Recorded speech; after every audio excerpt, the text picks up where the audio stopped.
एक विनम्र झोपड़ी में समीर दुनिया में प्रवेश करता है। मामूली परिवेश के बीच नए जीवन की एक किरण। सरिता अपनी नवजात शिशु को गोद में लिए हुए है।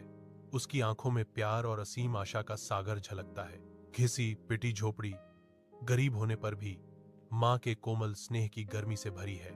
रमेश अपने श्रम से थका हुआ अपने परिवार के पास लौटता है। उसके कदमों में दिन की मेहनत गूंजती है।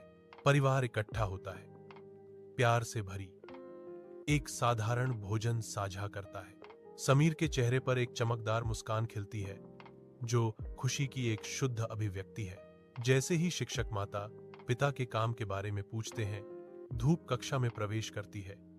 उत्सुक चेहरे साझा करने के लिए तैयार कमरे को भर देते हैं। समीर की बारी आती है और उसका चेहरा डर से पीला पड़ जाता है। उसकी आवाज मुश्किल से एक फुसफुसाहट है। मेरे पिता एक मजदूर हैं। कक्षा से हंसी फूट पड़ती है, तीखी और अचानक, जैसे समीर उनके उपहास के भार तले सिकुड़ जाता है। समीर दुख से भरा है। गरीबी की कठोर वास्तविकता उसके छोटे कंधों को कुचल रही है। गर्म रोशनी पुस्तकालय को नहला रही है, क्योंकि समीर ऊंची किताबों की अलमारियों के बीच शर्मा जी के पास जाता है।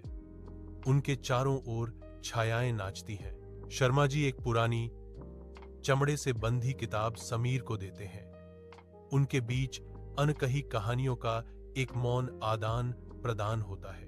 जिज्ञासा समीर के चेहरे पर झलकती है, क्योंकि वह किताब स्वीकार करता है जिसके रहस्य अभी तक उजागर नहीं हुए हैं। लकड़ी की एक मेज पर समीर प्राचीन पाठ पर ध्यान दे रहा है।